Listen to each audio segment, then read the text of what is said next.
Yo, what's up, everybody? Welcome back to another ScaleRiders podcast episode. I'm your host, 65 Lokes. This is episode number 255. I am here with Shane, also known as Man Cave Models. What's up, Shane? How you doing, man? What's up, Edgar? Just chilling.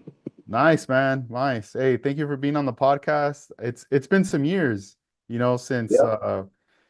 we're doing this finally. Because just to bring everybody up to speed, some years back we had planned out to do a podcast episode. And I remember, we already had the date, the time, and everything set to go.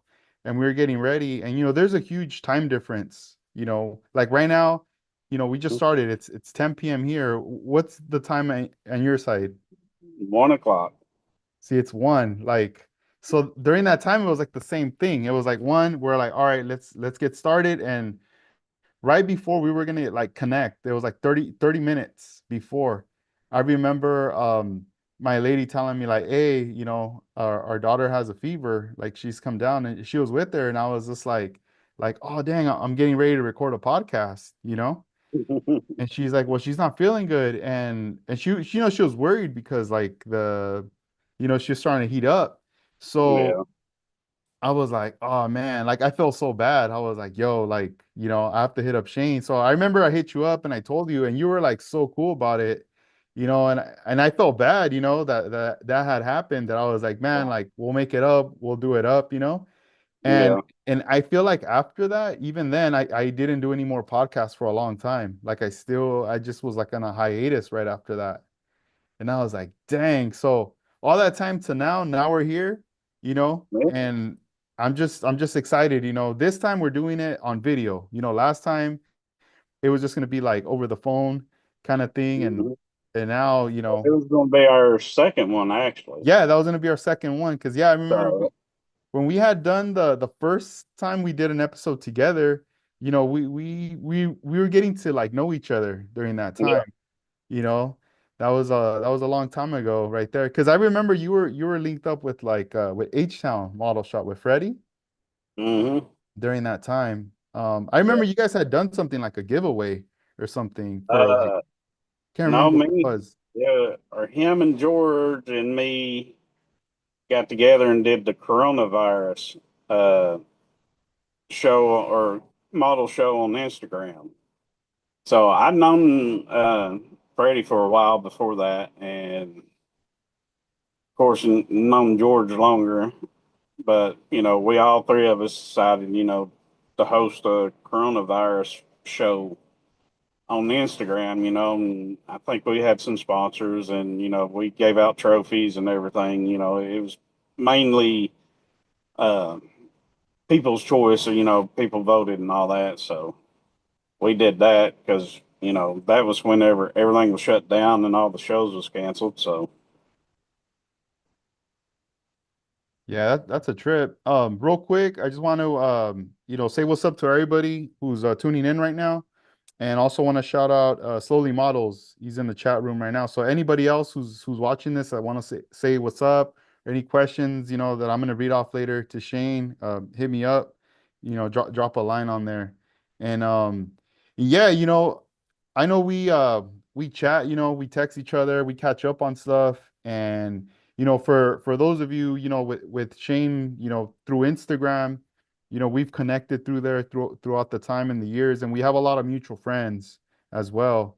And over time, I've been like just seeing like the style and learning a lot about Shane, especially with the builds he does. I know he's like a huge like a Ford fan because there's a lot of Fords, especially like the Mobius kits.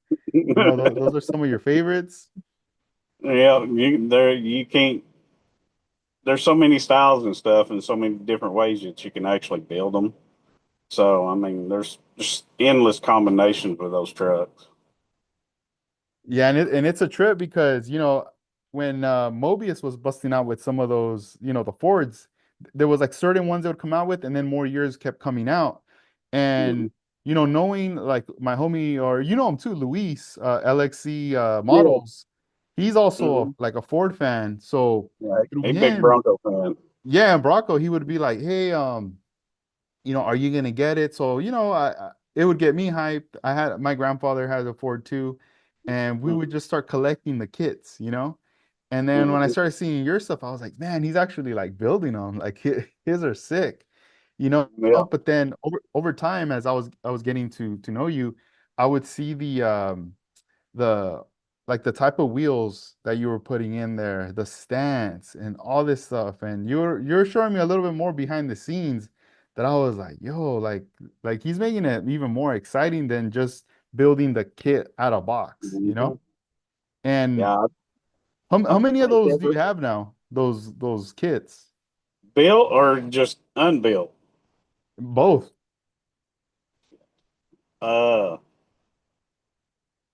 I think I have built like 8 to 10, and I've got at least 15, maybe 20 in the stash over here still.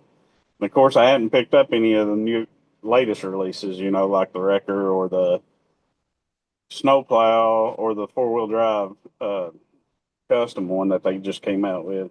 I haven't bought any of them yet, but I've probably got every bit of that still. Dang. So like when those are coming out, when they're busting out with them, do you tend to buy like a couple copies or like a few copies at a time or just one? It just depends. I usually buy at least two. Uh, if it's a Model King release, I'll tend to buy a little bit more because those are limited production runs. So Mhm. once they run out, and everybody's scrambling trying to get it, the prices go sky high on them. So usually those, like I said, I'll tend to pick up three or four. You Nice, know, man. just because you can interchange everything from 67 to 72. You know, grills, all that. You can put that on any one of them because the only difference is basically the grill. Between the years. So I mean, that's all. That's the only difference between those trucks, unless you got a 67, which you can go deeper in. 67 was a one year. They had their own, the door panels or the door insides was different. Uh, Something else. Oh, and they had pull knobs for the heater control instead of the controls that they used in 68 to 72. So, I mean, there is a little bit of difference between them, but most part, nobody's going to know the difference or tell the difference on the table. So, Yeah, are you happy with like the quality that the Mobius builds, that they're being produced? I would buy Mobius. I like a Revell kit a lot, but some of the Mobius, I think they're better than some of the Revell kits that came out. Yeah, because I've seen like some of the AMT ones like a while back, and then like I would say most of my friends they go after more the vintage AMT kits when it comes down to like some of the Ford trucks. I remember I used to see this one that was like a long bed one. I would always see it at I think at Hobby Lobby and Michael's. Those were like the like two of the stores I would commonly see those kits. It's like a white Ford truck, like long bed. I think it has flames on it too, on the artwork. Don't remember. Oh, that was the Firestone uh, 79 model truck. Is it Hmm. four-wheel drive? Yeah. Yeah. Yeah, that was it. That was the Firestone truck that they did. But that kit right there, it's horrible. I mean, it don't fit and the accuracy of stuff. Yeah, it's all warped or I what? would really see someone come out with a decent 73 to 79 truck kit because, Hmm. like I said, it's just horrible. The headlights are molded into the grill, no holes in the grill. I mean, it's a definitely an AMT kit. Dang, that's a trip. Yeah, man, it's I've been thinking back at like, with how long you've been doing this, like model building. I know I've asked you in the past, like when did you get started and everything, but it's like you've experienced, the everything from the Instagram, like Facebook, YouTube, back even to the message boards, right? Yeah, I used to be on Model Car Magazine forum really big when I got back into it around '08, and so I was real big on the Model Car Forum magazine or Model Car Magazine forum, and I met quite a few people, and that's where I learned about Acme, the Atlanta show. So I think I first went to it in right around 2012, but I just went down as a spectator that year. And, I went down there. I thought I had some good stuff until I walked down there, and I was just like, "Yep, if I'm going to come down here and show, I'm going to step up my game." Man, that's a trip. Cause yeah, like I know what you mean. Like when you go somewhere and you're just like, all right, I think I got some, some cool stuff. And then next thing you know, you're like, whoa, like you get blown away. You're just Hmm. like tripping out. But instead of looking at it as like, like a negative thing, like, oh man, like my bills aren't that good, like, nah, I can't do this. It's probably best to go more the motivational route, right? Where you're like, all right, like I think I know what I need to do. I need to go back to doing some homework, get back to the drawing board and like rework some of these models or start from scratch and get ready for the next year. Yeah, that's what I did. Of course, that's when I joined. There's a local club here that started back up, so I joined them guys, and you know, and I started dabbing more into the aftermarket stuff. Like Ken's Fuzzy Fur. Uh, Blackwash. I started doing. I was already doing plug wires, and then um, I learned how to make my own headers out of solder. Use aluminum pipe for exhaust. There was some company, I can't remember the name of them now. They used to make these round tube mufflers, kind of like the ones. Oh, what's that, Mister, that you carry? Not Mister Um, Hobby. yeah, Is it Mr. Mister Model? Model? Yeah, Mister Model. But he was making something like that, so we was buying them up, and then I started getting in, the doing the braided flex, radiator hoses and stuff, and then of course it just trickled on to battery cables and aluminum pulleys, aluminum fans, making my own fuel lines. It just trickled all the way down to there. But every time I would get something, I wouldn't try it on the build that I was actually working on. So I always call them test cars. I just have like some piece of junk kit, that bought for $5. You know, just paint it, throw stuff together on it, and then, I'm just like, okay, but I used it to test, like the black wash or learning how to do the Ken's Fuzzy Fur, to do flocking, you know. I eventually, I was selling them cars on eBay until we found some of my kits on a table at a show underneath some other guy's name. So I quit selling them. But by that time too, I got to where, all right, you know, it was one and done stuff kind of deal after that. So if I bought something to try and to do, I just I just did it.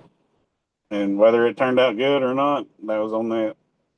So Yeah, like during that learning process, what was something that was like the most challenging that you found during that process, whether if it was like interior, engine, or even just the exterior, like the paint job, like what was the one thing that you felt like you were hitting a wall, like kind of like, okay, I got to take my time here.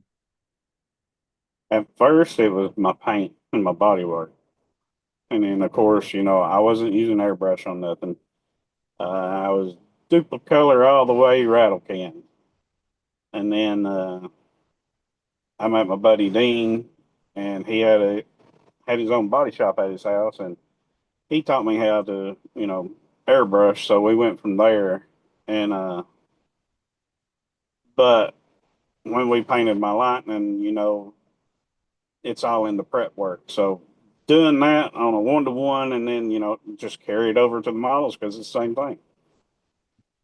Because if you don't prep it correct, get a good foundation, whenever you spray your colors and you clear, you're going to see places that you missed and stuff like that. So,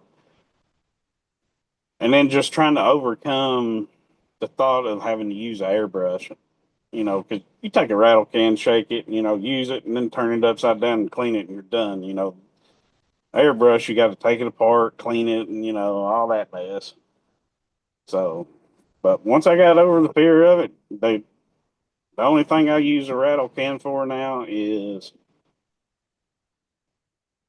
some of my or most of my primers, and then I got Mr. Hobby Matte Clear that I'll use, for like interior or chassis, something that I've already airbrushed, but I want to seal it.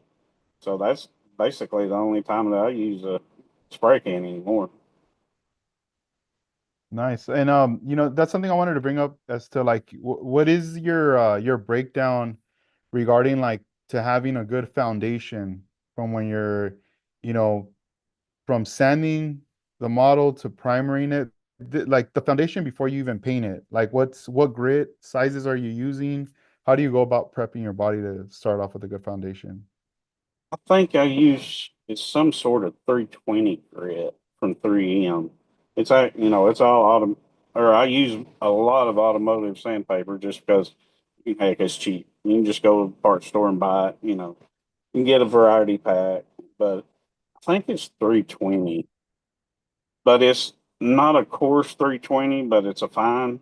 So first I'll get the body and I'll take plastic weld and just run all over the mold lines and stuff like that before I even sand.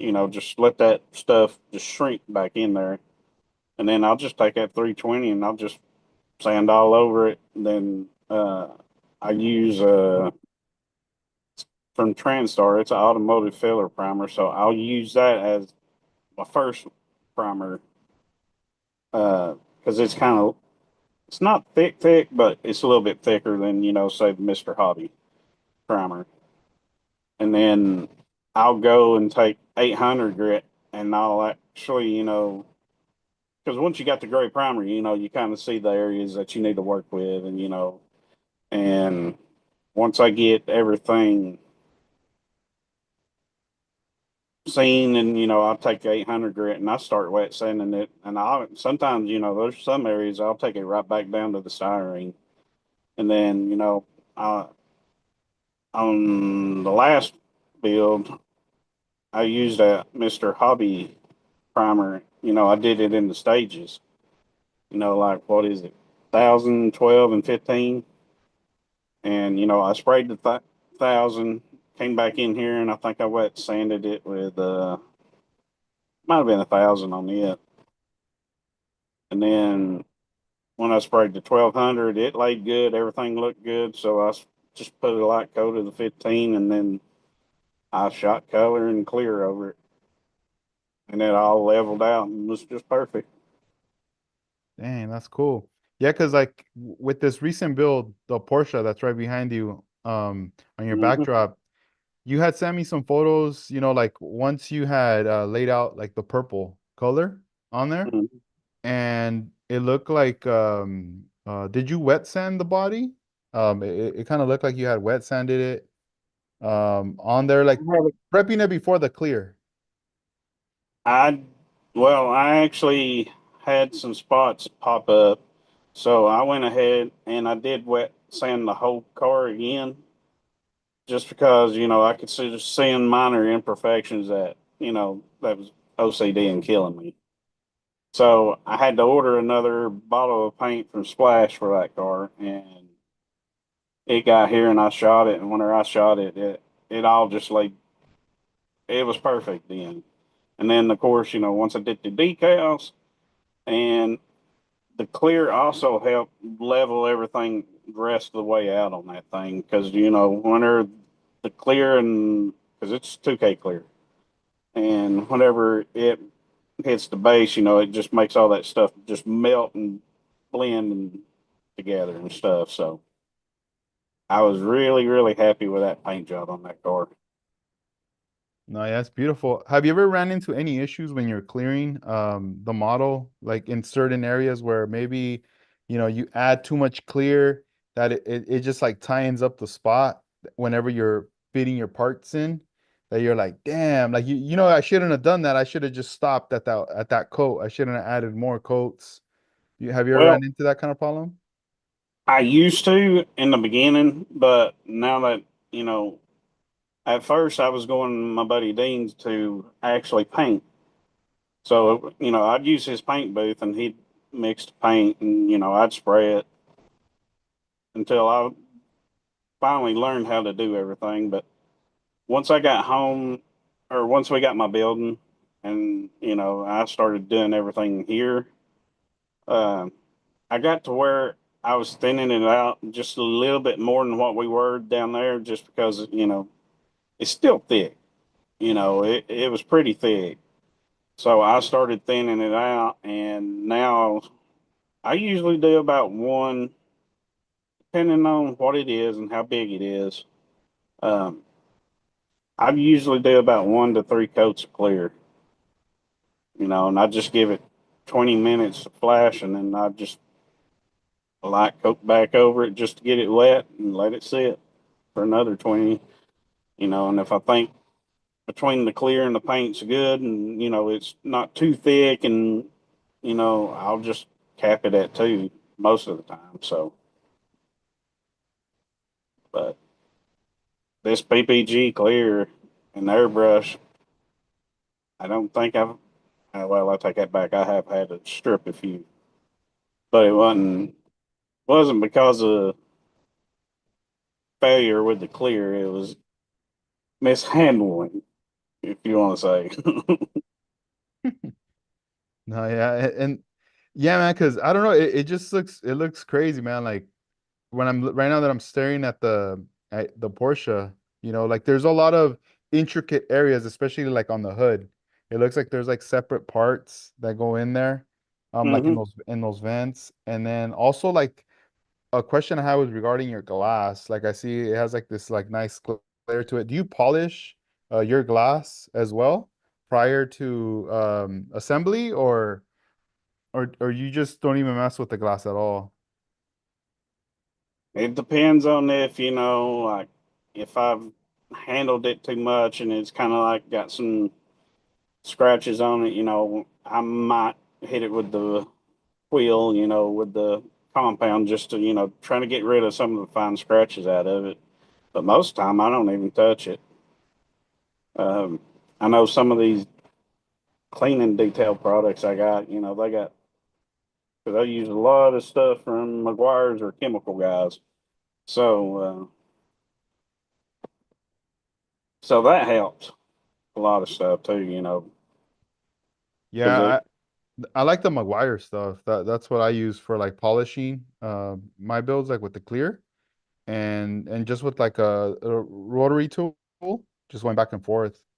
That's something that I really like doing. At first, I was very intimidated by doing it. I wasn't really too sure, like, oh man. But Scott Scale Builds, he walked me through like the process of getting the models like polished up and stuff and like uh, not staying just all in one area, just kind of keep gliding, keep moving, in different directions. And then there was also NYS Model too.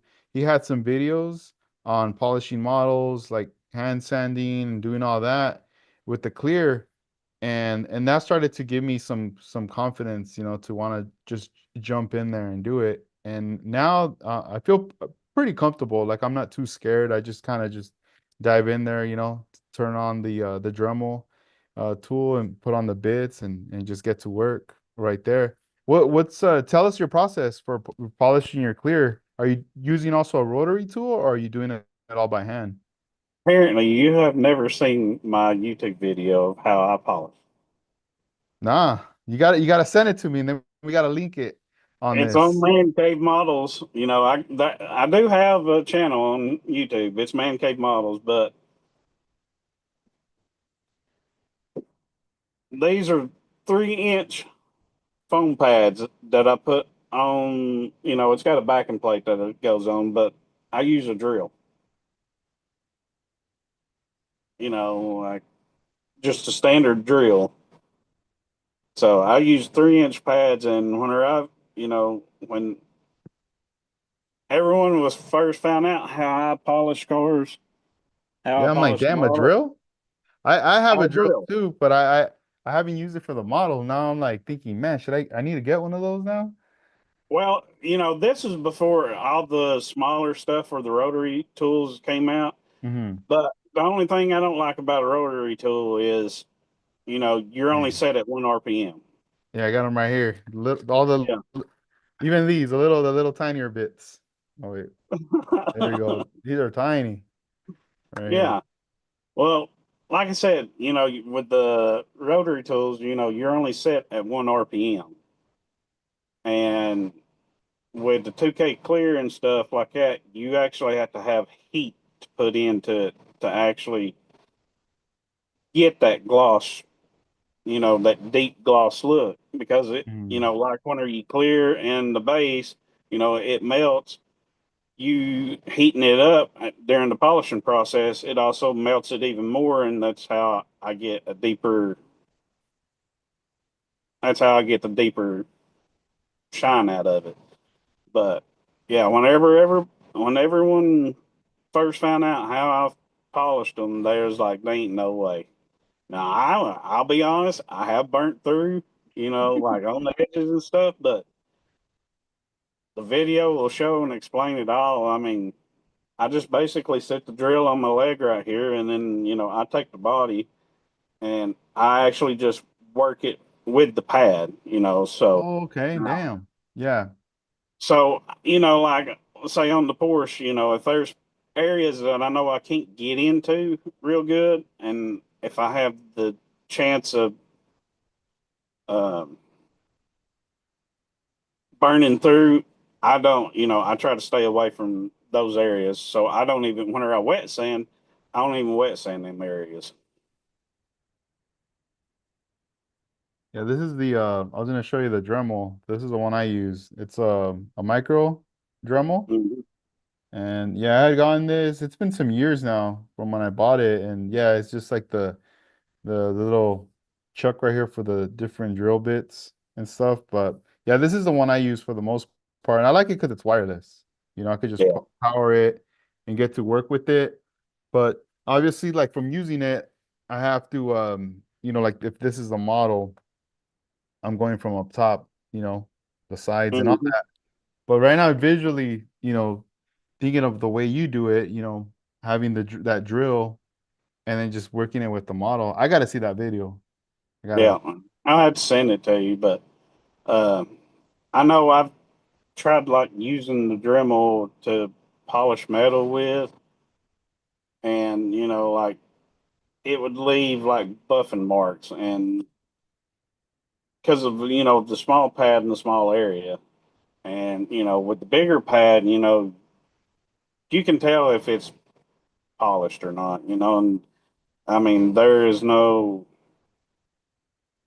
buffing marks or anything like that, like because you can buff a real 1-to-1 car, and if you buff it the wrong way, you're going to get the swirls, and you're going to see the patterns all over it and stuff like that. But you do it the right way and stuff, even with the Dremel. Some people get it, but I just I tried it with a few things, and I was just like, nah, this ain't for me. I'll just stick to what I know. Just stick to my old trusty drill. Yeah, no, that's good. You gotta stay to your method. As far as like the side view mirrors and even like the wing in the back, is that something that you glue on separately, like later after everything's polished?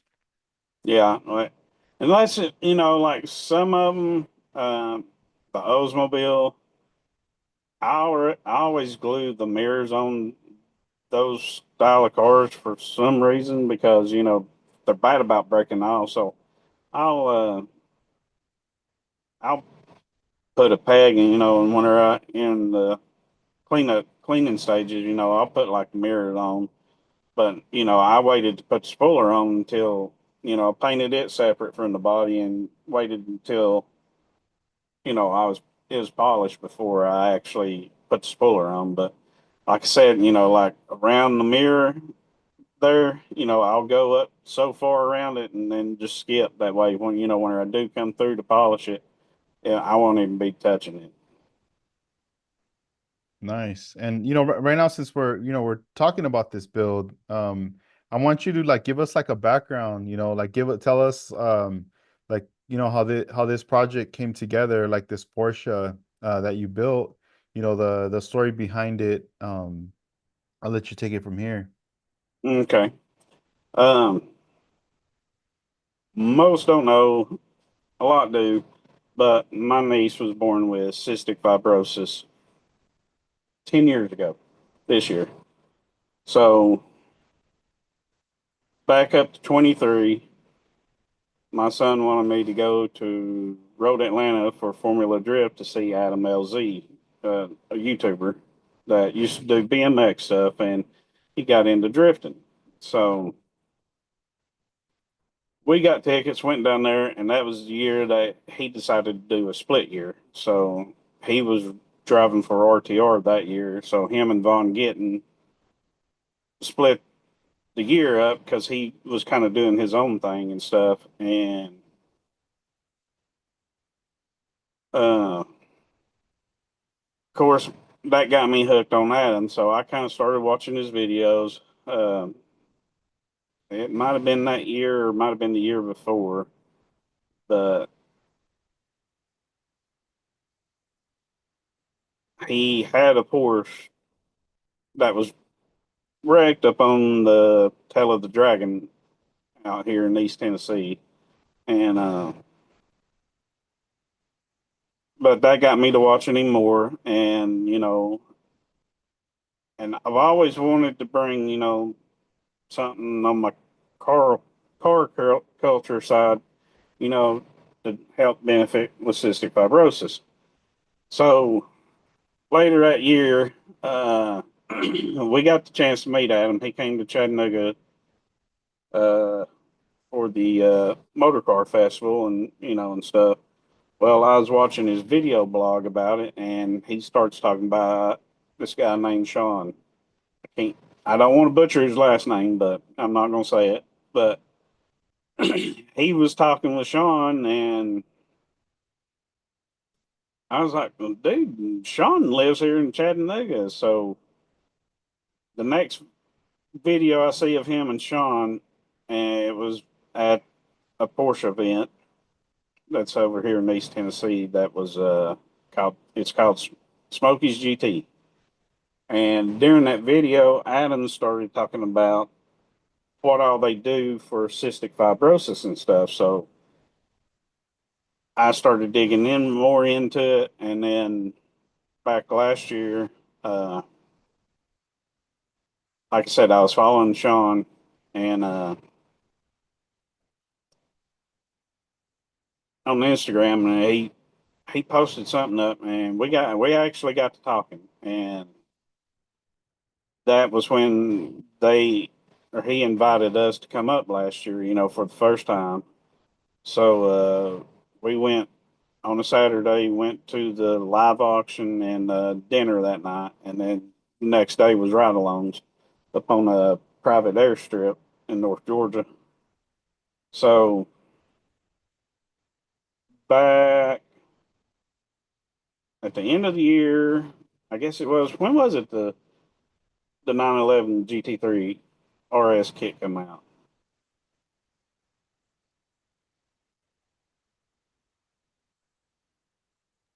I don't know if it dropped around was it I don't know if it was December, January. I can't remember right now, but That's I what I was thinking. It was somewhere right in there. So, might have been uh, December, possibly like towards the end of the year yeah. last year. So, but whenever they actually announced it and it was going to drop, Hmm. I I'd sent a picture of it to Sean. I'm like, dude, check these out. And he's like, those are cool. And I was like, I want to build one for the auction. And he's like, okay. He's like, whenever you get the kit, and all that. we'll talk and stuff. So it was January. He hits me up. He says, "Hey, since I work with Modelcars, they was building a 69 911 for a customer. And I didn't know the whole detail at the time, but they wanted, they had a dash vent, like a center dash vent for this Porsche, and they wanted it from black to blue. And he's like, "You think you can take care of that?" I'm like, "Yeah." So they shot it, they shot the dash vent and paint to me. It ended up snowing. So when I finally got out there to paint it and got everything painted, I sent him, I hadn't cleared it yet, thank goodness. Seen him a picture and he's like, "Dude, that's your own color." I'm like, "That's the paint they sent me with. They sent me the paint for the body instead of the interior." So this was on a Sunday.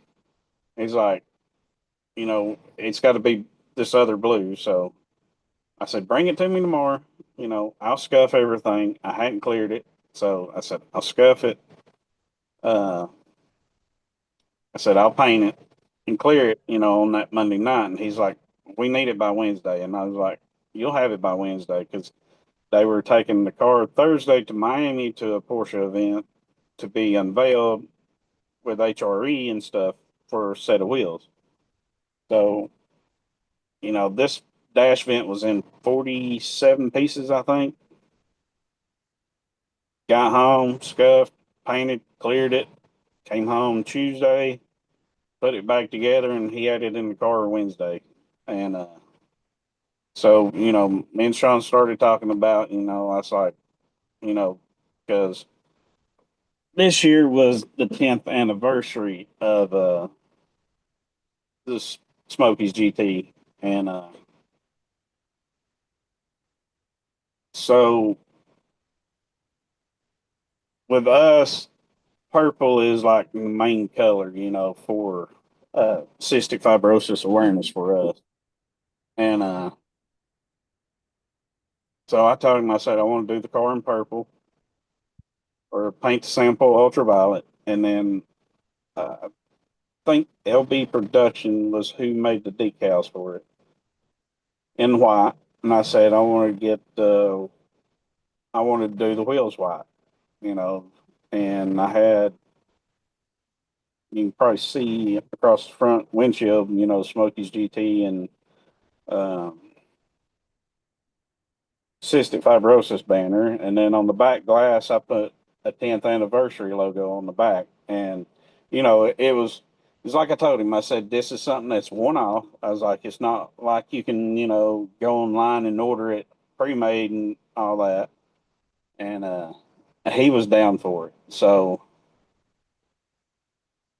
uh, come to find out, the dash vent for the car I did was for the guy that does the auctioneer, Chris. And,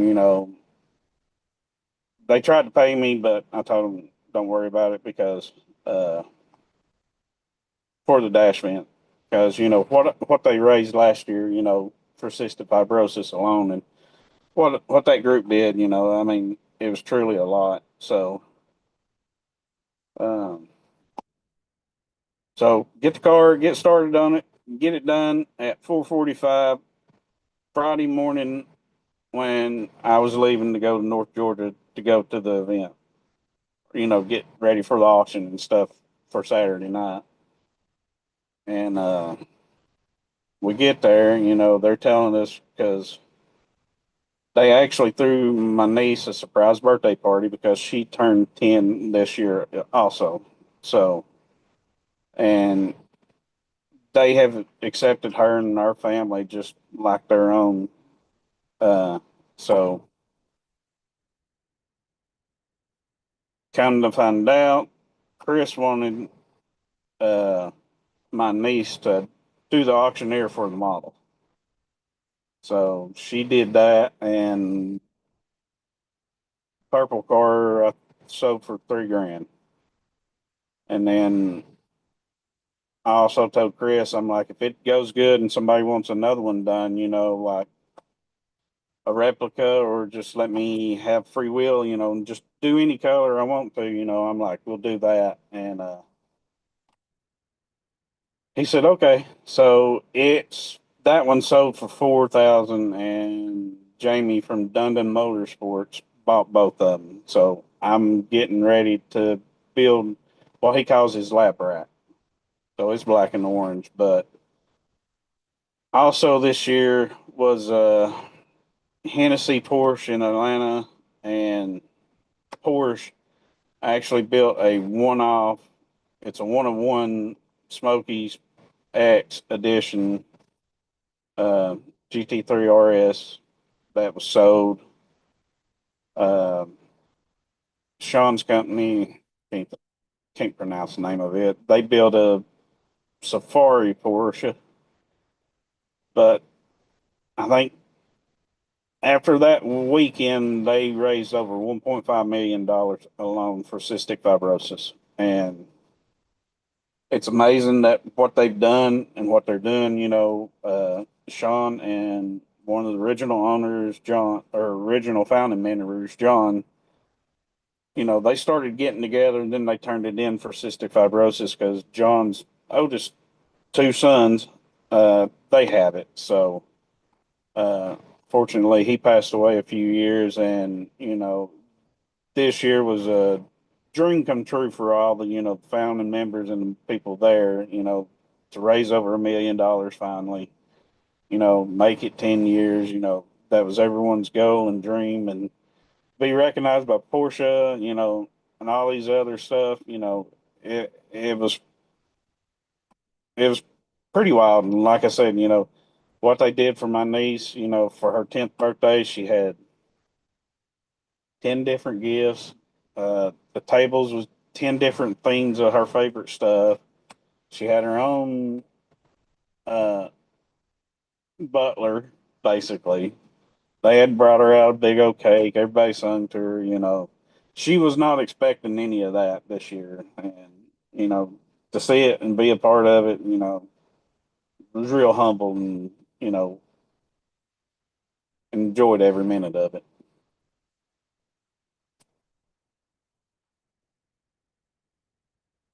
Far as as far as seeing like a car that you built being auctioned, and then for what it went for, and then later another one, for a future, build that you got to do, and Hmm. and just having, so like that model, they took it with them that Yeah. night.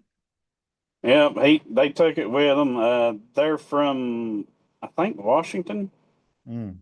So he was wanting us to ship it, and I said, "You ain't shipping this." So they had the car, they had the lab rat and another test car that was there, but they shipped them down here. Uh-huh. And I told him, I said, "Your best bet is to actually, put them inside the car and just ship them back that way." So Like that's let what they them write did. shot, let it write shotgun. Yeah. Well, see, he flew. So Okay. he flew here and flew back, but he had his guys drive them down and stuff, or, trailer them down. So, Dang, yeah, that's probably the best way, hmm. have it in there. Man, that's awesome, man. Thank you for sharing that. That's really cool because Yeah. a lot of it's milestones, but a lot of memorable things as well, you know. Yeah, definitely appreciate you and the help with the kit and stuff like that, teaming up for the cause. Because, Yeah, you man. know, like we've talked, man, you've talked numerous times since, Hmm. cystic fibrosis it's a deadly disease, silent deadly disease that, it's not like cancer. Most cancers have a cure. There's Hmm. not a cure for cystic fibrosis right now. Damn. So, you know, we actually had a cousin. Of course, this has been years ago now. He had it. He didn't make it past the age of 16. Wow. Now the life expectancy, is gotten up into the 50s and 60s age. Where Mm. used to, they wouldn't even see him no more than 20 years. And, and it's just like we was talking before, James Schultz, young model builder, I think that was his name. He has it, and you know he he was bad at one point, but he's doing better. Like I said, he's him and my niece are on the same. I think they're on the same medicine that's came out, and both of them doing really well on it. Yeah, well, I'm glad, man. I'm happy to hear that they're doing really well, and I just hope they take care of themselves and, hopefully everything's good for the future, Um, Hmm. but that's tight, man, because it's something that, you did also for your family too, and I know your niece will always remember that, Oh what you yeah, did she there. And whenever and whenever I brought we was at the hotel the night before and she hadn't seen it, finished yet. So I mm, brought it into the room, and let her see it. And she's like, "You built that?" And I was like, "Yeah." yeah, She's like, that's "I cool. want one." I was like, "Yeah, I figured you would." Yeah, that's awesome, man. That's a huge win too for like, the representing, the model community Hmm. and everything as a whole. I'm pretty sure there was probably some people there at the event that were like seeing this as a model, like what? Like, this was built. And I'm sure some people probably getting flashbacks to the past, like, probably building Hmm. models back in the day and stuff like that. Yeah, Adam LZ was actually there that night, and he came up. We talked for a little bit there, and like I said, we'd already met him before, so I introduced him to my niece and my sister and brother-in-law, and but he said, "Dude," he said, "that model's killer." And I was like, "Man, I appreciate it," because I mean, coming from him, me and my son kind of look up to him and stuff, so. Uh, It was neat. I mean, the whole night was just one of the best experiences I've had in a long time. So, No, that's dope. I want to real quick, I want to shout out some of the homies, some of the people that are on the chat right now. So shout outs to Luis Aguilar, Skill Model Cars, Kid Builder Chris, all the way in the UK. Skill Model Cars, he's out in Hawaii watching us right now. mhm. Crow Customs also in the UK, and Armando Flores, he's on, and also George Vision 124 and Model Cars 1589. Yeah, thank you guys for joining us. Yeah. Yes, thank y'all. At Yeah. least, like I said, at least we ain't got a potato phone like George. I got Dang. to pick on George. Yeah. Yeah, shout outs to George. He was on last week's podcast. So if you guys haven't seen that one yet, it's here on the channel on YouTube. You can find it. You could check that out right there. Um, so Shane, we got this year, there's some more events, but there's one event that I know you're planning on going. You've been going to this event for so long. I wonder if they have like an Acme like alumni or something where like you got like a sweater, from going so many years, you get recognized with like a jacket, a Letterman's jacket now or something. But It ain't been that long yet, man. Come on. the Acme show, I know, you've been going to that one. A lot of people know you. You see a lot of familiar faces. And, I'm gonna keep talking about this show on the podcast. Vision 124 has been there. Tell us your experience for the Acme show in Atlanta. Well, like I said earlier, I think it was 2012 was the first year that I went, and I went as a spectator, and uh, I went in there thinking, I built pretty decent kits or, builds. And till I went to that show, and then, like I said, I got with a bunch of group here, or small group, model car guys. And, I started learning stuff from other people because, I've always built model cars and it was just me and my buddies, or, we never did shows or,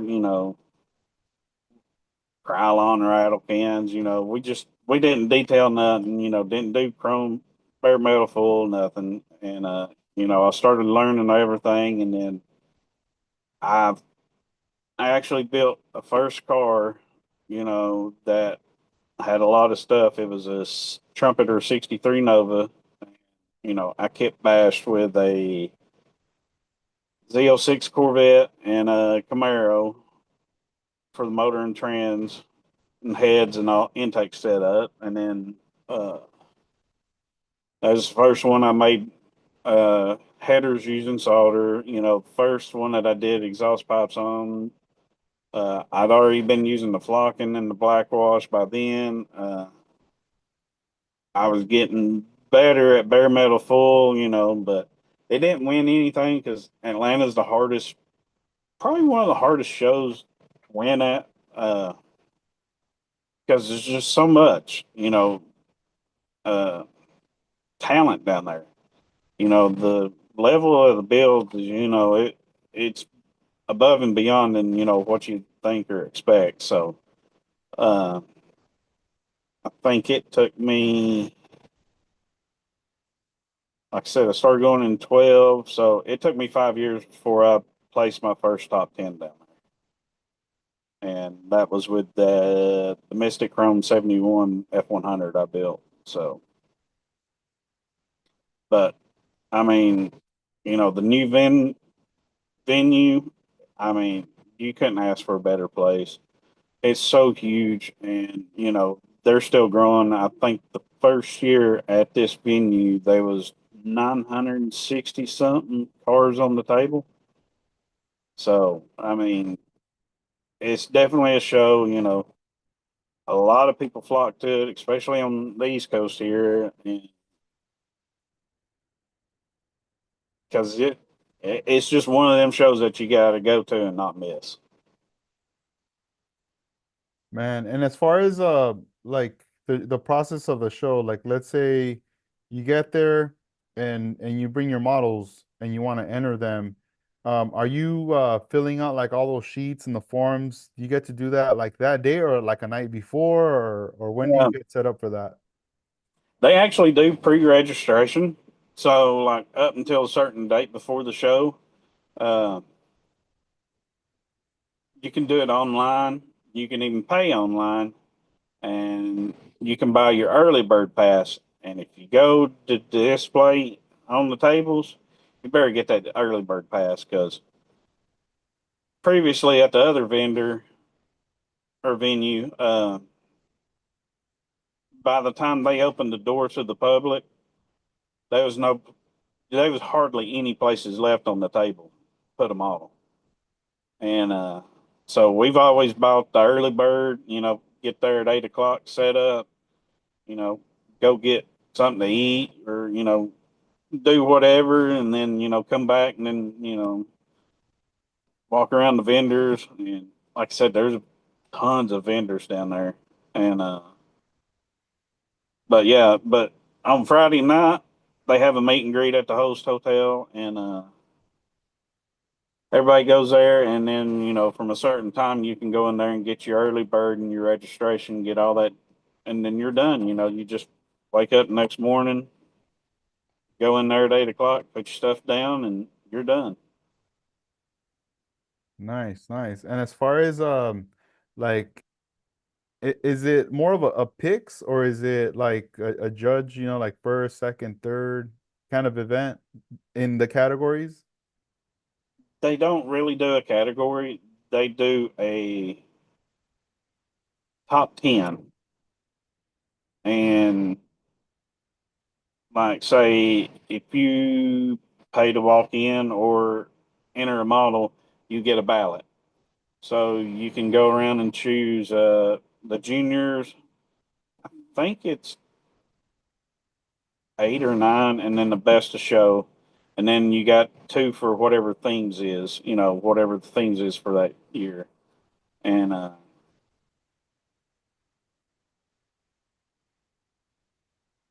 then I just had a brain fart. Yeah, so like the top 10, um, like that must be hard. I mean, versus what, like you said, like if it's like 900 models, that's a lot, man. That's I crazy. mean, it's hard to, of course, it's judged by the people, and, it's hard to pick a top 10. I mean, there's a bunch down there that they all, everything that's down there deserves something, but uh, it does get hard to pick, your top favorites. So Yeah, man, that's crazy. Um, but earlier you were saying something about like, getting the early bird pass, and if you miss out on that, a lot of times you show up and there's just no more room on the tables, like to put the models. I wonder if like, I don't know, like if there's somebody who shows up and they're like, dang, I can't put my models, anywhere. It just made me think about like those people that when you go to like a sports game and they got that strap around their neck and that tray, like if they're like mid-level, like stomach area, where they're yeah, carrying all the stuff they sell. If maybe they'll build like a little stage and they could put like a little turntable with their model on there, and yeah, you're just just walking walking around around the with whole show carrying this thing, saying what's up to everybody, like, yo, what's up? And just, yeah, here's my model right here, bro. Check it out. Get some it. Yeah, shots. I Um, know me and George in the past have gotten to where we just, they do have like categories, you know, like hot rods, muscle, stuff like that. But we got to where we just put all our stuff, unless we're in the theme, we just put all our stuff together and just be like, heck with it. Oh, that's cool. Yeah, that was gonna be another question. Like, do you guys, with your homies, you guys kind of just get together and be like, all right, we're gonna post up right here. Or you're Yeah, like, I'm gonna leave one model here, I'm gonna leave one model over there, and one over there. no, we quit doing that over there and over there stuff. We just, like I said, we try to put everything, all, no matter what it is, just all on one table in a group sometimes. Yeah. Dang, it kind of reminds me of like NNL West. That's how NNL West was when I would go with friends. Um, like the first times I went, it was like, you walk around, all right, we're gonna set up right here. And then you have another group of friends that are like on a whole other side. And sometimes you just take over like a whole like section, Hmm. and stuff. And then there's some tables that are like there's maybe like a couple cars, there's no one really there. But then you got all the homies over here, like all the friends. And it's Yeah. like, dang. Yep. That's how we do it. Yeah, We yeah, just yeah. put them all together. That way, we all And just watch the stuff. the the vendors, they're in a separate room, or are they kind of posted up in that within that area right there? They're in the same room. The Okay. venue now, or it used to be in a little community center that was on the basketball court, or had a Hmm. basketball court, and they just outgrew it. I mean, they wasn't no room down there. So, uh, but now it's still all in one, just one area. But I Hmm. mean, it's huge. Dang. And like the night before when people get together and hanging out, are they are they kind of like are they bringing some bills with them, or is it more just like a party night? Like let's just, go out and hang out, maybe get some drinks kind of thing? Mm, we always bring, like we'll bring some in, and show off or whatnot like that. But Yeah. for the most part, yeah, people do that. So, Okay. Nice, nice. Man. Yeah, but it's something I I'm know I'm very last year we had our own model show at the Airbnb, so it was. I forgot if I don't think it was a pool table, but they no, it was a dining room table. We had all of our builds on it. Everybody that was at the Airbnb. Oh, that's pretty cool. Just like set up right there.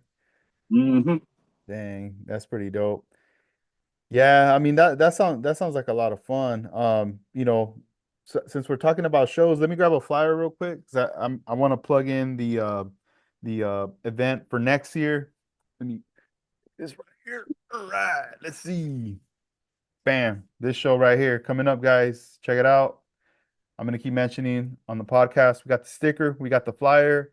I don't got much of these left, but all these I'm putting them in all the orders that are being shipped out from ScaleRiders.com. So first annual show, Left Coast Scale Classic 2026. This is taking place April 25th, Ventura County Fairgrounds, 9 a.m. to 3 p.m. Model car display and hobby swap meet. Admission is 25 bucks. So, man, this is gonna be a fun one right here. It's gonna be next year.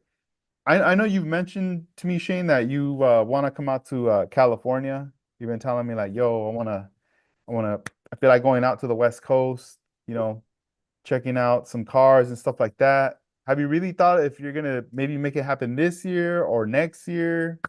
Uh, the Peterson is my main goal of going to see the Ken Block, the People's Champ. He passed away a few years ago, and uh, I think this is the first time that all these vehicles that they have there has been underneath the same roof or been in the same room together at once. So you got the Unicorn, the Huna truck, the Hunapeg or the Hunapegas, his Cosworths, the Fiesta, rally cars, one Fiesta, and I think one Focus, and then a bunch of memorabilia. So, uh, whenever him and Ford split partners, he only got to keep two vehicles. So, one of the Escort rally cars and the Unicorn is, I think, is what he kept. And they just recently, the Huna truck was just sold at Barrett Jackson last year, and the new owner let them, have it on display, for this because so. But I think it's over in October. But this might be my only chance, to actually get to see all the stuff in one place, So uh, I got to meet Ken Block twice. The first time I built I think it was a Focus RS rally car, and I found a set of the 2010 livery decals. So I did like a tribute car because they hadn't had the Fiesta, the newer Fiesta or Focus kits out, and I actually have pictures of him, holding it in his hand, looking at it, and then pictures of him signing it. So it's autographed on the top, and uh, I showed Larry Chin them pictures, and Larry Chin was Ken Block is basically how he got his start, in automotive pictures, and what he does now. So I mean, he was like, "Don't ever get rid of that." I'm like, "Dude," I'm like, "You can't." I'm not. You cannot put a price on something like that. And it was pretty cool that he got to see it and stuff. And you know, it's over here in cabinet with the other two rally cars of it, Ken that I built. So No, that's cool, man. Yeah, I mean, I know, when you come out here for that, I'm down the road with you. I want to check out that spot right there and just like see all those pieces they have right there, you know? I don't know. I know. They say to whenever you go there to go ahead and get the ticket for the storage room, but all the cars that they got down Oh, there. it's like they keep it in a vault or something, right? Yeah, the vault. The Yeah, that's vault, it. yeah. Damn, that exclusive access to Yeah. the vault. Maybe you should bring a model and then hide it underneath one of the cars so then they'll say, "Hey, there's a hidden model in the vault that they found out 20 years later."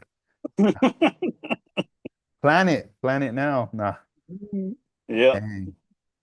That's crazy. Well, hey, what if you told Peterson, look at these pictures, this is the actual model, and they're like, oh, we want to keep it here for a year, part of the display.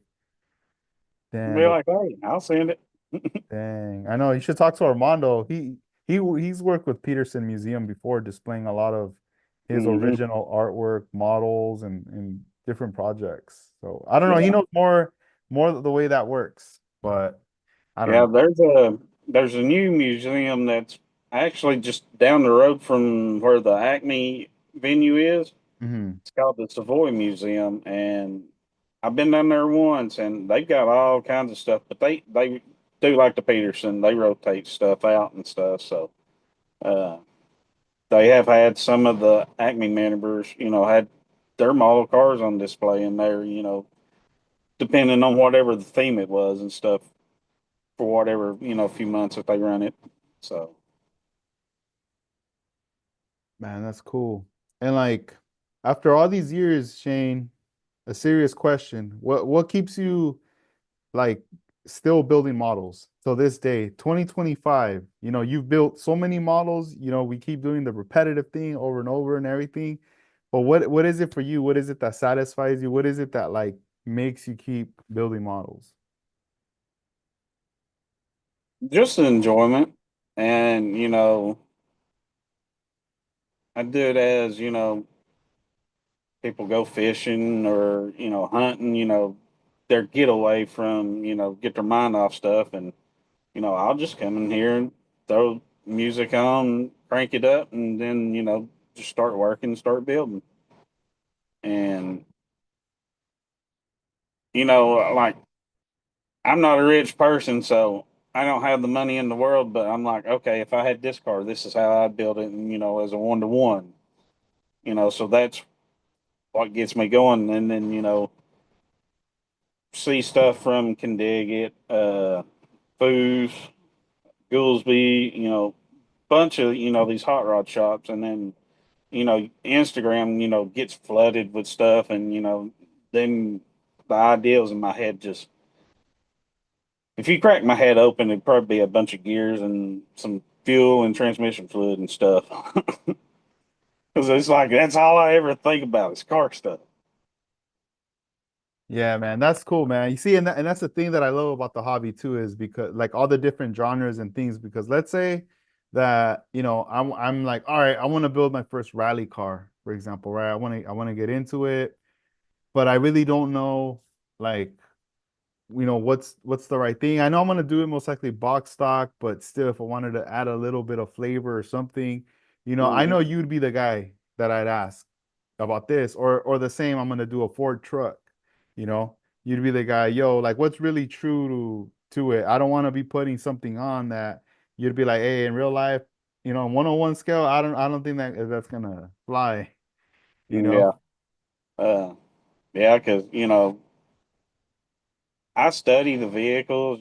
I've always studied vehicles. Like what's the difference in this year to that year? What changed? Just stupid knickknacks. Just like most people don't know the difference between the 71 or 72 Chevelle. Look at them; they look identical. On the 71 Chevelle, the park lights are actually looks like they're two separate ones, and on the 72, it's just a single. That's the only difference. 68 and 69 Chevelles, the difference between them was tail lights and where the fog lights was mounted on the front bumper. I think on 67 or 68, they were in the middle, and then 69 was on the outside. I can't remember now on them. But once I see a picture, I'll remember exactly what year was what. And that's cool. What's something that you have, in the works for this year of 2025 as far as like builds, like, you know, do you have like one or a couple builds that you maybe think like, all right, these are going to be the ones for 2025, and then that's it, I'll probably prep some stuff going for like 2026. Uh, I really brought back out the Mobius 56 Chrysler 300B. I'd started on it 4 or 5 years ago. Did a lot of body work on it already. Put a Viper V10 engine in it. Got it all mocked up and everything. And then once I got primer set on it, I put it back in the box and never touched it. So that is one build that I want to try to do and finish, for Atlanta this year. Uh, course, ScaleRider shop truck. I want to get it, bring it to Atlanta, and then I got to do the Dundon Porsche. And I told him that, whenever I build this one, I said I'm taking it to Atlanta. So, which that shouldn't be a big deal to build. Uh, his car is black stripes. So like I said, it'll be easier to build. I just need to find someone that can do the windshield and spoiler banner, or for me, because it says Dundon instead of Porsche on the back on the rear spoiler, and then have his logo on the windshield, so that way it's exact. But yeah, that's about it right now. And then of course I got my buddy's truck over here. I've been working on and off of it for a couple of years now, and I got to a point where I'm trying to figure out how to fake clear coat peeling. Like where it's been sunbaked, and it kind of looks like white and ashy. So I'm to that point to where I got to figure that out, and then once I get that done, I can start painting everything else and assembling it. Nice, man. Dang, sounds like a challenge right there doing it that way, because you're so used to like prepping it, trying to do it the right way.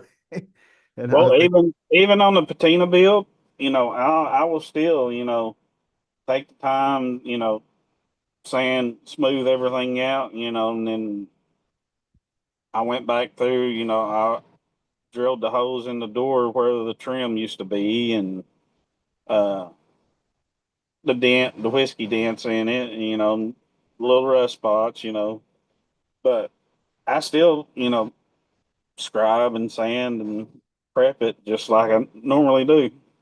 Just because I know on the Mobius trucks, I know where all the bad points are. So I had to get them out of the way and get them done. nice. Do you have the your models in front of you that you could showcase? Yeah, I got some. Yeah, let's get into the showcase right here. I want to see. I want to, I'm gonna want figure you out to how to share with split this us. phone. Yeah, go for it. If you want to get set up, and then I'll let you take it from there, and you could show Okay. us some of your builds right here. Dang, I need to come up with the name for this showcase segment right here, man. It'd be What do you do? pretty cool, man. Hey, dude, thank you again for doing this because I know it's late. It's super late for you. I mean, right now it's like 11 p.m., You're probably already what in the 2 a.m. hour, hour out in your I don't area. even know. Dang. Yeah, don't even look at the clock. Don't even look at it. Yeah. Let's see. All right, I'll let you take it from here. Oop, get it back up here. All right, that's the '56 Chrysler. Used like I said, shaved a bunch of stuff. Kind of was inspired by uh, Rad Riders by Troy, the one that they built. So um, Pegasus wheels, and then of course the back's just in the sleeve. But like I said, I got everything shaved. I got to uh,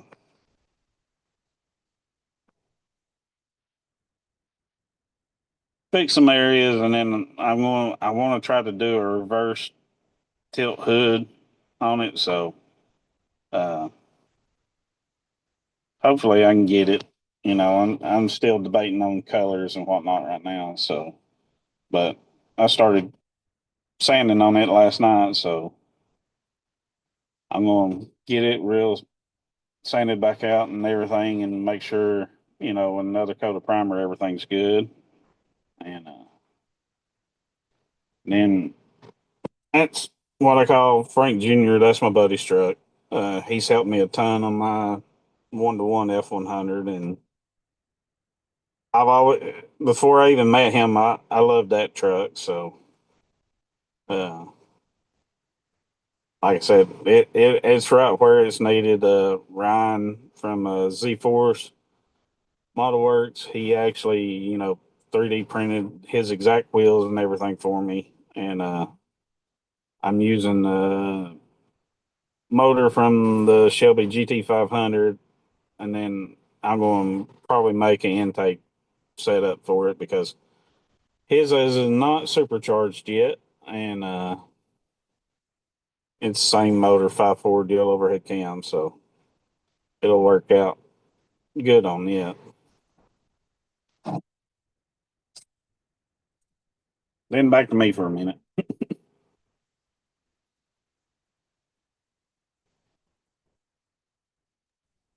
Man, that's dope, man. Thank you for sharing that right there. Yeah.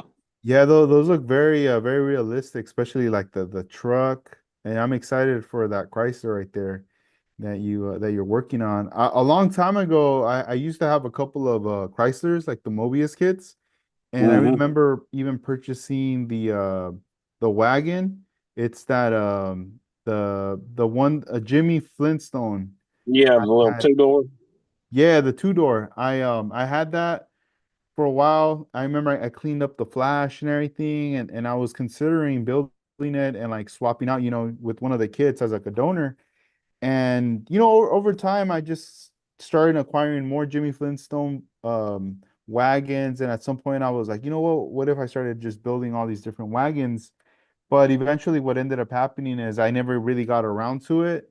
So I ended up gifting it to Casey, all the way in Australia. I ended up mailing it to him. I was like, yo, like you can have it, because I know Yeah. you got one of these kids, and I don't know, I don't know what, if in the future we'll see that right there, but it's uh it's a beautiful model, those models. But just seeing some of the mods you did to yours, I love the stance, especially the wheels, man. The wheels are dope that you select.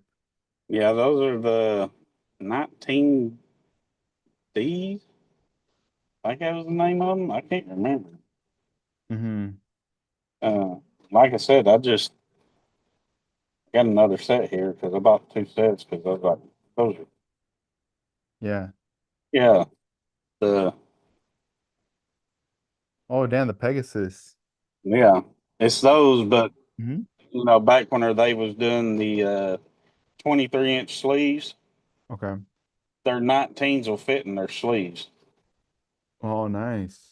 So the back is a 23-inch, but Hmm. you can adjust it to be as deep or whatever you want to, which I will probably make them, pretty deep, Yeah. but Man. I'll show you some more. Yeah, let's check it out. Keep it going. All right. This is sorry, the phone's shaky and stuff. I couldn't find my tripod, but this is one I won in Atlanta 3 years ago, and I took a top 10. I got with Sammy over at Splash. This is factory Sienna. It's original color for Nosemobile. Uh, Tinted the back glass a little bit. The interior's flocked. Uh, Wheels are from Steve Zimmerman. Uh, Used some of the photo etch on it.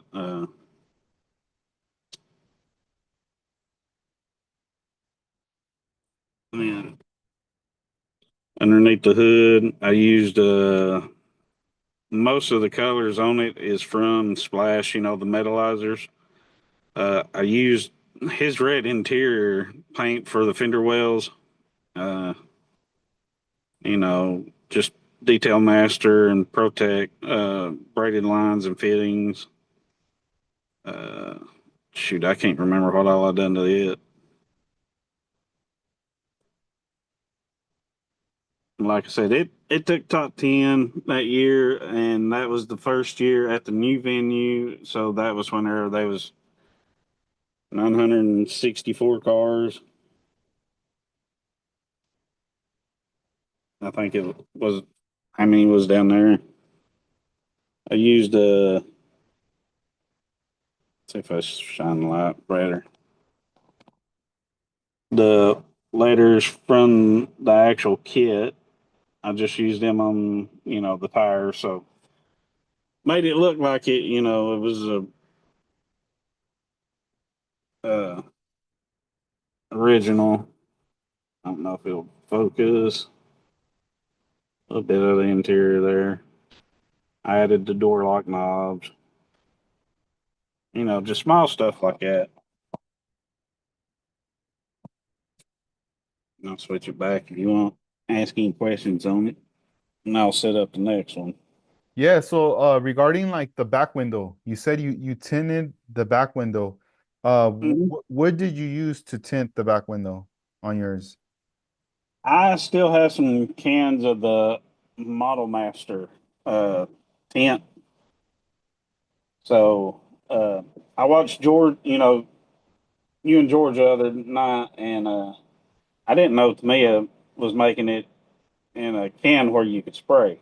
So um, with a hairbrush. But I'm about out of the Model Master stuff. I've tried the Tamiya smoke in the can, but I have had better luck with the Model Master stuff. So,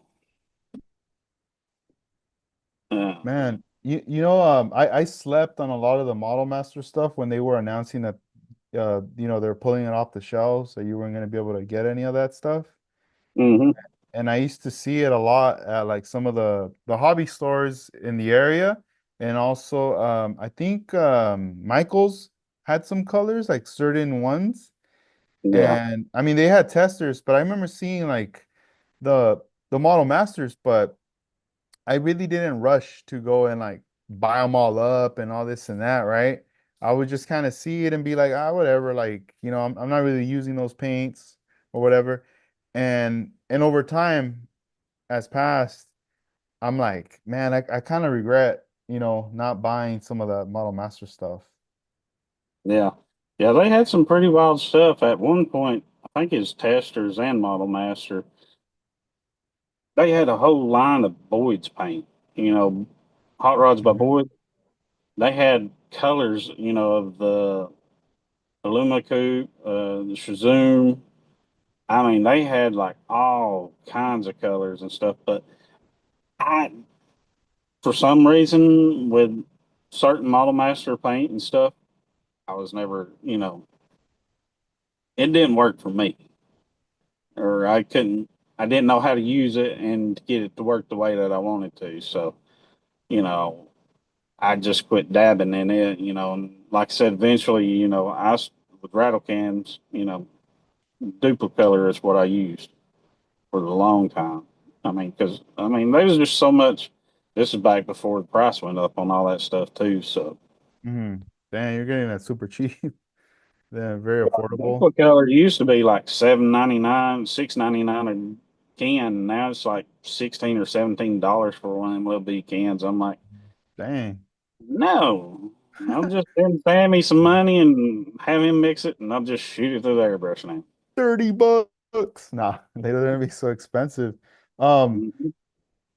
One of the things I really liked about the Model Masters was their brushes and regarding the tools, and also they had a tack cloth. And Mhm. I remember buying like tack cloths from other companies, and when I would open up the package and get the tack cloth off, the residue in it would be very sticky and it would leave like some adhesion on my fingers. So it prevented me from wanting to even touch my model, I was like, I don't want to like rub this stuff on there. So then Yeah. when I got the tech cloth, I bought a pack that was from the Model Master, and I remember like taking it out, getting it like, you have to open it up and then you kind of throw it in the air, whatever, and you ball it up or whatever. Mhm. And I was like, yo, I really like the way this feels. And then just started kind of, dusting off whatever little particles was there. I would grab it. I would use the airbrush, just blowing out air, high PSI and all that. But whenever I had to like just come through and like clean it, I really liked the way it worked and just the way So later I ended up buying another one, so now I had two. And then I held on to it like package for so long because I already knew like, oh, this is being pulled from the shelf, you can't once it's like dead stock. Once it's gone, it's gone. Mhm. And I finally not too long ago had to crack one open, like my last one. And I still have it. I still have it. I don't want to give it up. Even if it gets all dirty and everything, I'll probably still hold on to it. Yeah, I think the tack cloths I bought was from Hobby Lobby. And, when I first started using them, the same way, it was like leaving residue. So I got to where, when I would tack it, I would wear, like a rubber glove and, tack it down and whatnot. And then if I seen anything, of course, I always had a can of air out in the building. So I would just take that can of air and just blow the rest of it off and then fine and dandy from that. Yeah. Someone in the chat, let's see, model car 1589, he wants to know regarding the tint, if you're painting it or spraying it from the inside or the outside. Spray it from the inside, and like George says, you got to do it in light coats and do not rush it because if you spray it on thick, it'll run and separate. Like around the edges, it'll be darker there than it would be in the middle. And they got another question, but this is going back to real quick to the Acme. Ryan wants to know what hotel is near the Acme event that, or like I guess it's like the The the host host hotel, hotel. Yeah. yeah, it's a Marriott, Okay. I'm pretty sure, but it's actually connected to the convention center. So you can actually walk out of the hotel, down a little breezeway and all that, and you're there at the show. But Okay. those rooms tend to book up really, really fast. Yeah, yeah, no, I bet. Yeah, I'm sure if we can't get one of those, then it's probably gonna have to be something far, or if not, maybe no hotel. Just stay at the airport. Nah, The airport's a lot farther than the hotels are. yeah, it's 'Cause probably like an hour away, huh? it's about an hour, maybe an hour and a half north of Atlanta. It's Mm, actually not in Atlanta. It's in Cartersville, Georgia. But we still call it the Atlanta Acme Show. So, yeah, dang. What's something you recommend, like to as far as eating, like something that I won't forget, that I'll be like, dang, I was out here, Georgia, got something dope to grub. I don't know. have you ever ate at a Cracker Barrel? Nah. Mm-mm. Well, there's one there, and every time we get down there, that's the first place Ricky Wallace wants to go. All right. That sounds good. But I banned him from it this past year because I was like, no, I don't want Cracker Barrel tonight. I was wanting some pizza or something. So All they right. got this uh, little, yeah, it's kind of like a mom and pops, but Mhm. they've got quite a few different like franchises. But it's called Gondolier Pizza, and it was on point that night. We was all happy with it, but it's a big joke between me and Ricky is Cracker Barrel. Cracker Barrel. All right. Yeah, no, yeah. I mean, I'll be down for like, whatever. We're all like linking up, see what's up. Yeah, we're not far from Kennesaw. There's a lot more stuff down in Kennesaw than in Hmm. or Cartersville. So Okay. you got bigger name places, franchises down there. So Nice. and Kennesaw's home of one of the biggest hobby towns in the U.S. It's used to be an old theater, so it's huge. Dang, so they converted an OG theater into a hobby store, the Hobby Town? Yeah. Yep. Yeah, I mean, as soon as you walk in, it still has the bathrooms on the right, like it was, when it was a movie theater. Man, that's interesting. Normally, out here I see old theaters be converted into like churches. But to Mm, see it into a hobby store, that would be an interesting one right there. yeah, they got one whole room that's just full of RC cars, and it's pretty cool. Man, and as far as like when you're gonna go to the show, are you prepping really well? Like, you know, are you looking into buying a lot of stuff when you go to these shows, like with the vendors? Not really. Uh, Not like I did when I first started going to shows. I think it was the second year I went to Acme. There was a lady down there. Her husband had passed away, and she was down there selling his kits. And they told her, this kit's worth this, da da da da da. And by 10 o'clock, she was done, and she was selling kits for $5 and $10, still sealed.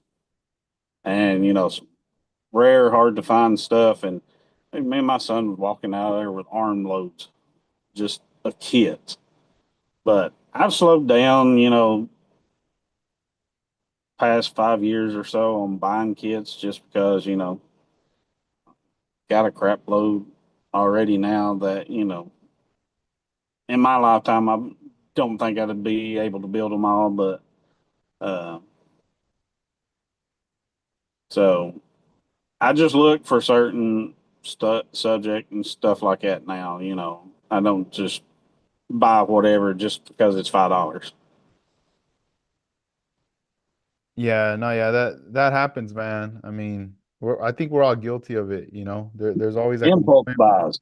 where you're just like, oh, hell yeah, this is a good deal, good price, you get it, and then next you know you got a bunch of stuff, but then you're like, man, like when am I gonna Mhm. start building these, you know? And eventually it kind of shifts. Like you'll start to not buy as many kits, but then you start really like stocking up on the detail parts, maybe a little bit of tools here and there, you know, but or you stock up more on wheels, you know, you start to really like kind of taper it as to like what you're looking for, what you need and what you want to create.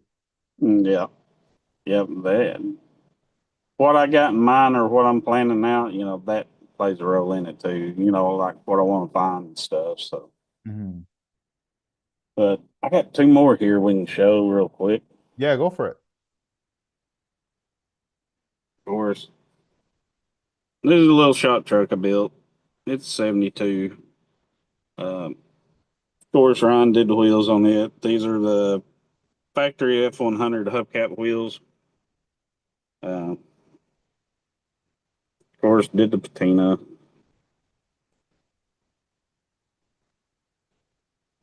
I built one of these trucks back in the very beginning whenever they first came out, and the guy offered me some money, so I sold it to him, and I regretted selling that truck. So I was like, okay, I'm to this point now. Let's redo it. Uh, I don't know if I can get the hood opened up far enough to see in it because it's hinged. But Ryan 3D printed me some custom inner fenders there. Of course, it's wired and plumbed like normal.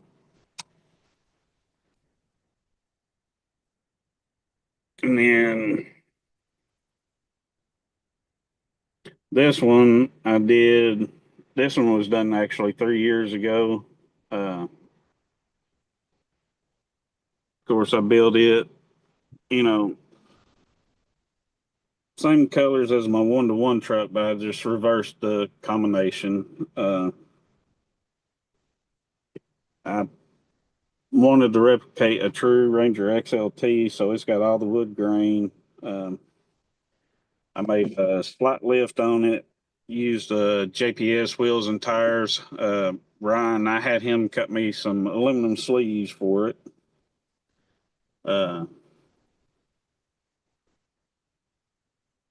did the wood grain on tailgate panel.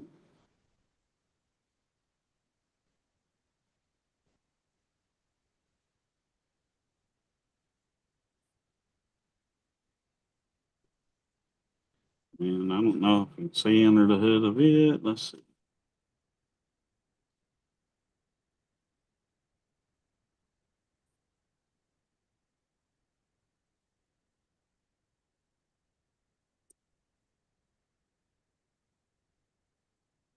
Yes, and I did a little bit more detail under the hood, battery cables, all that. Like I said, this one was built. I took it 3 years ago because this was the last year. It was at the last year. It was at the boat venue, and took a top 10 with it down there that year. And the Oldsmobile was the first year at the new venue 2 years ago that I won top 10. So, but now that they have finally came out with they're done the engine for my the motor that I put in my 1-to-1 F100. I will be building it sometime soon. Nice, dude. Those cars are so sick, dude. Appreciate it. Nah, man, they're bad. That truck right now, that last one, the one you did, how you how you said you reversed the colors. I know Hmm. you had shown me a photo of your 1-to-1 scale truck, and that came out really dope, dude. It's like very clean, and I love the clear, just the way everything is like laid out on there, you know? Yeah. It looks very realistic, that's for sure. Like I said, I can't get pictures of it, but the inside on the door panels has all the wood grain on it, just like, because Ranger XLT is the highest trim level that you could get. So, and it probably didn't pick it up, but the side trim on it is actually, I used a brown Sharpie over the chrome. So it kind of, gives you a little bit of a brown hue down through there because the 1-to-1 trucks have wood grain down it instead of, because the regular Ranger only has black painted in the on the trim. So, like I said, I was trying to do it, as close as I could get to, a true replicate it just like a true Ranger XLT, because that's what mine is. And like I said, I'm about to probably after first year, I'm going to start on, building the replica of my truck. So, uh, Ryan's got some stuff in the works, for front fender wells, that way you can slam them. And we're trying to figure out something, for the bed, that way you can slam it or, just even using it as I like doing static drops. I do like stuff all laid out on the ground and stuff, but I tend not to go that far, on one all laid out. So, but Yeah, and when you say like static, is that more like you're doing more like the curbside route, where you're just gonna like strip stuff down and just go really low, or you're still trying to use like, a lot of the undercarriage parts and everything, but just trying to take it down. yeah, just keeping, everything, the geometry of all the suspension, you just raising, lowering the height down and not all the way on the ground. Of course, I've got a couple of frames here, for builds that I might sometime build, uh, that I do want to lay frame, have it laying on the ground. I think it's 65 F100 that I've got. I want to lay it all on the ground. Have an air ride, the tanks, the lines, and detail the far out of it as I can. Man, that's cool. And like all these models that you finished, are you keeping them there in that room, or are you keeping them in a whole separate area like on display? Most of them are in here in the room. You know, like I said, I've been redoing the basement here, so probably this week while I'm off, I'm going to get the display cases put back up on the wall because I got 4 or 5 display cases, and of course some of them's got die cast in it, and because I got back in some of the NASCAR die cast, and so I've been buying them. Like I need another hobby. No, yeah, man, it's hard. When you're into one thing, it's easily like it's so easy to get into other stuff, and then later you go, wait a minute. Dude, it's like I got 6 different hobbies that ain't cheap. I got the one-to-one truck, models, die cast, and then I've been automotive memorabilia and stuff like that. Just wild, crazy man cave stuff, and it's just like last year, past couple of years, I got big into RTR and their team, in the Formula Drift, and so I got a bunch of their stuff and that I've got hanging on the wall. Of course, I bought the big Larry Chin print of Ken Block up on Pikes Peak. I think his poster's like 4 foot by 6 foot. It's all framed. Larry had signed it, so it's up on the wall. Stuff like that. There's a lot of stuff whenever Ken Block was racing. That I wanted, but at that time, raising kids and stuff like that. I didn't get a chance to buy, so you know, kids are grown now and everything, and some other stuff happened in my life, and I'm like, if I got the money to buy it, I bought it. I'll go buy it. Just so I can have. I've got one poster in there from Chelsea DeNofa that he only signed 10 of them, and mine's number 7 out of 10. And like I said, whenever Ken Block passed away, a lot of that stuff just went sky high through the roof. And I do have quite a bit of stuff, autographed from him, from meeting him, and it's just stuff that I like and enjoy, like, hey, I met this guy, and then, unfortunately he gets killed in a crash. And And yeah, it has a lot of sentimental value. Like, yeah, there's no Mhm. way you're gonna get rid of that stuff. But yeah, I mean, if you can get it, hey, just do it, enjoy it. It's like what are we waiting for? Mhm. We could Yeah, do it. 'cause Let's do it. can't take it when you're gone. Yeah, that's true. Yeah, because I remember back then going to like a store, like a show, and I'd see something and it'd be right there, and I'd just be looking and like, oh, how much is it? All right, I'm not thinking about it, walk away, still thinking about it, then come back and then it's gone. Hmm. And I'm like, dang, I should have just bought it. Should have bought it Yeah. right there and then. And now, nah, now like if I want something, I'm just I'm just gonna get it. I'm not gonna Yeah. wait. Yeah, I can't wait on that stuff no more, man. Yeah, I gotta get some stuff in here, man. I gotta hook up this spot right here. I know I have some posters of stuff that I need to get framed. I have like a lot of like car stuff and other art stuff that I need to get framed. I Hmm. just have them in the rolling tubes right now, like stored away, you know. Yeah. But I've got some like that still, like, hmm, when we met Ken Block, we got a bunch of them posters because I mean, they was handing them out for free. And we got he signed a bunch of them, and I still have some of them left over.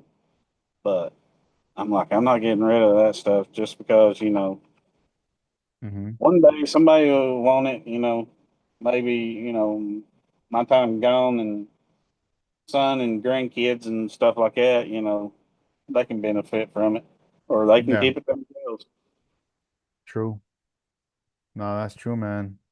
And as far as like let's talk about your workspace, like your bench and all that. Mhm. You built that big room and everything, and you've told me about your airbrush. You also did like an airbrush booth, right? Yeah, I've got a 10 by 20 building that I paint in because we have gas here, natural gas. So everything's down here in the basement. And so I keep painting here because of the fumes. So I bought the building. When I bought it, someone had already went through, insulated it, put walls up and everything, and work benches and shelves and all that. So it wasn't nothing to build the paint booth, and then got power out there. So I mean, get out there and paint. I got a dehumidifier out there, so it stays 50% humidity all the time, and I haven't had no issues of any of my paint jobs or anything like that. So, but down here, this is basically my mom and dad bought this house in '88, and they've been here ever since. My room's always been in the basement, and of course we moved back in, me and my ex, to take care of my mom. While dad was at work because she was going down in health, and then whenever she passed a few years ago, my sister didn't want the house because they live in Georgia, and so I bought the house just so and but this basement has not changed since 1988. And I was just like, when everything happened, I was just like, all right, it's time. It's time to remake this and, finish it up and do it how I want to. That way I'm happy and stuff. No, yeah, that's dope, man. Get to spend like a lot of time down there, I bet. I, Especially I, even if you're not building, just hanging out, chilling, maybe watching a show or something or yeah, catching a race. probably seen the big old TV on the wall. And, like I said, dad's still alive. So he stays upstairs, him and my son. So, deal was whenever when I bought the place, everything up there stayed the same. Nothing touched. Just because. So that's how we do it. And I told my son, I'm like, something happens, I'm like, I'm probably gonna just stay down here because I've just been down here so long, and I'm just more comfortable down here. Yeah, dang, staying true to the name, Man Cave Models, dang. That my buddy came up with that name because of this down here. Oh, 'Cause no that's where way. I'm always at. Oh, nice. That's cool. So, regarding like the state of the hobby right now with 124, 125th scale, model cars and all. Do you like the direction, the speed of where things are going right now? We saw a huge change with 3D printing, enhancing the model game. There's also, people getting things chrome plated. There's all these different variables and different things. There's a lot of options now. Uh, Hmm. but how, from you seeing the transition, everything all this time to now, are you happy with, the way things are moving? Oh yeah, it's definitely making, you know, like 15, 20 years ago, if you wanted something, you had to make it out of clay and then, you know, make you a mold and then you pour resin. You had all that.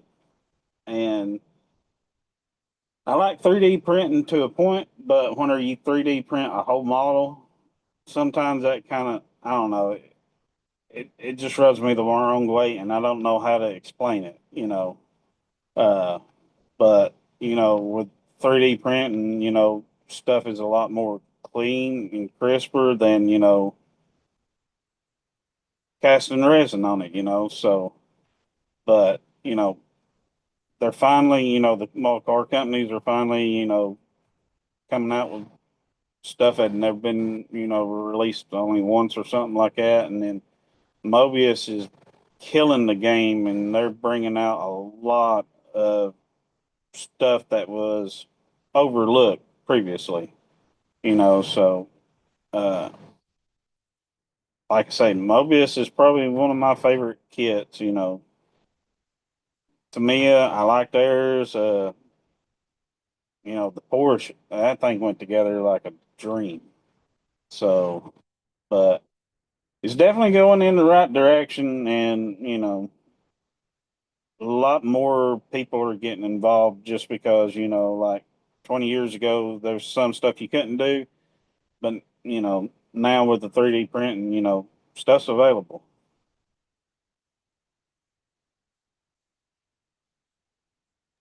I do see a lot of you know, people getting into the printing, starting like their own business, selling downloads and prints and everything. But I do see a lot of people as well, like adding those 3D printed parts into their builds, interiors, some exterior parts, things Mhm. that are just like, really hard to get, and some things that were never made before, and now they're here. Um, and I do see like a big focus on like detail parts, interior, the engines, and a lot of people wanting to learn to up their skills with painting, clear coating. I feel like like LEDs or just like lighting is like electronics like that is gonna be the next things we need to kind of incorporate, whether we're getting into lights or even at some point finding function, like making it more function, where maybe I mean, obviously like with lowriders there's hoppers, but I would Yeah. say if you could find a way to maybe add something where like maybe the engine is running, or maybe the car can actually, it could drive like remote, like kind of like a little mini RC, but like, yeah, you can do that, but still keeping the interior tub, still trying to fit the engine and the trunk setup. That's gonna be the challenge. Yeah, So, I know there was some company, ARI or something like that. They used they used to do some that were, it was a model, but it had a motor in it. You know, but the interior pan, I mean, it had interior, but I mean, it was so shallow. I mean, it wasn't even that deep. But you know, yeah, the LEDs, the lights, heck, they're even doing LEDs on diecast now. Uh, Jada just came out with the RTR Spec 5 Mustangs, that they actually drive in Formula Drift. They have the underglow underneath it and the interior.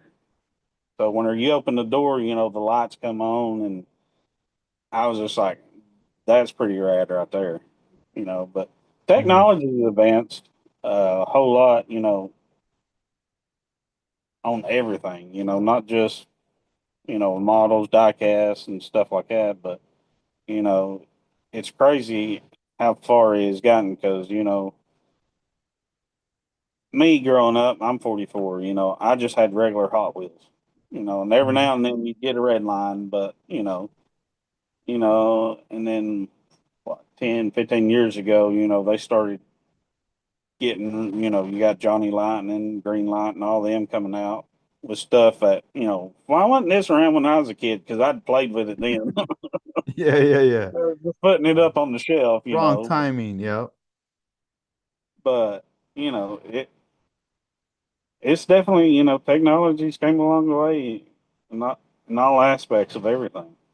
Hmm. Yeah, one of my friends, he he's in the Hot Wheel world.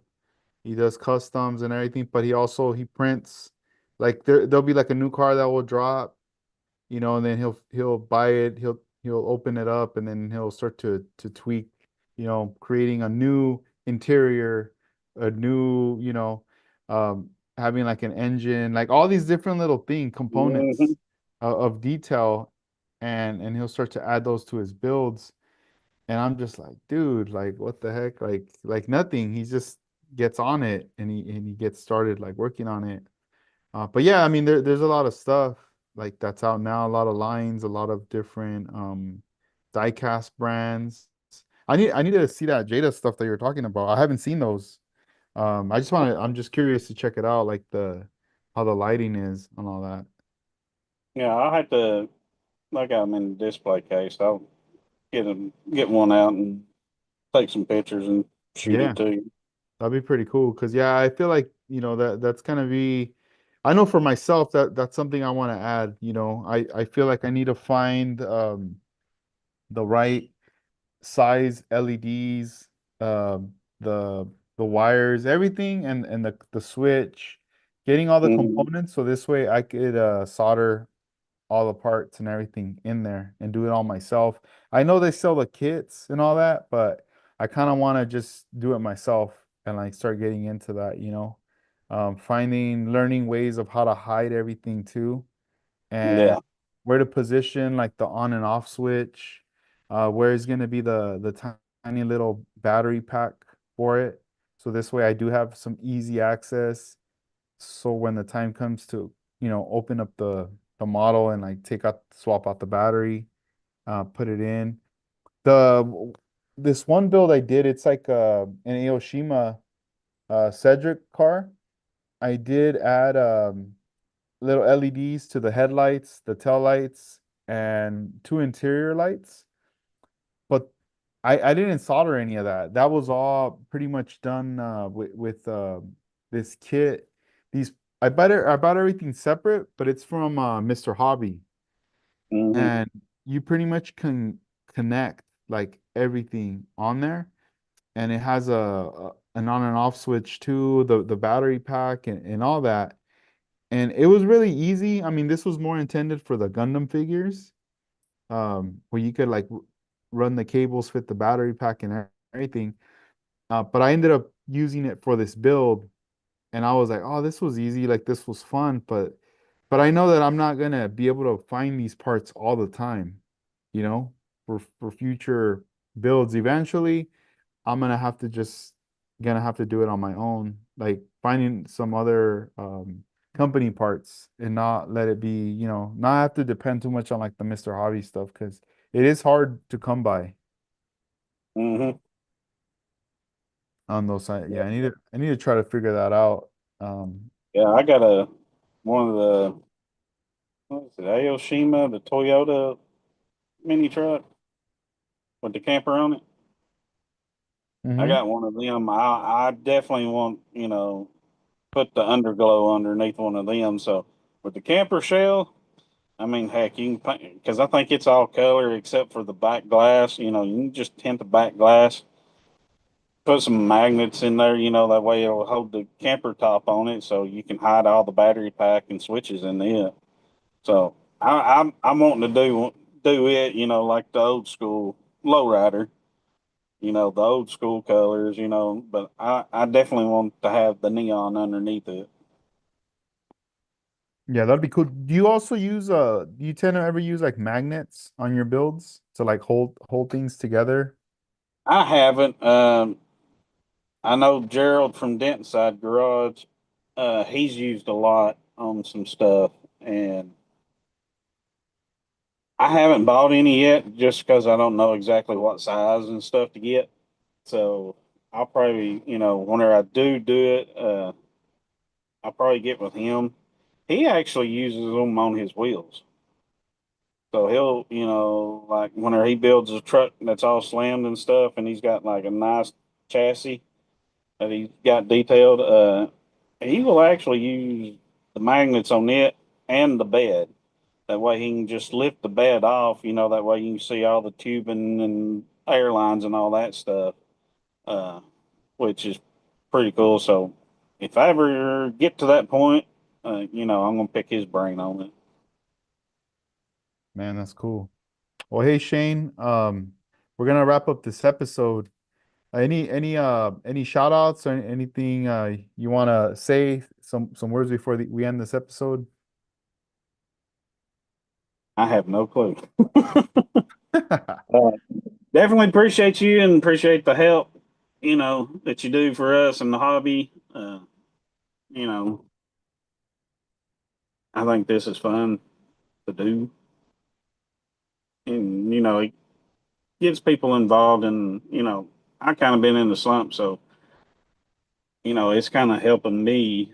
You know, all right, Acme's coming up, time to buckle down. I'm going to have to get some stuff built, something built, because I hadn't finished. Last thing I finished besides the Porsche was the Oldsmobile, and that was 2 years ago. This year, so might have been three. Heck, I don't remember. Two, yeah. So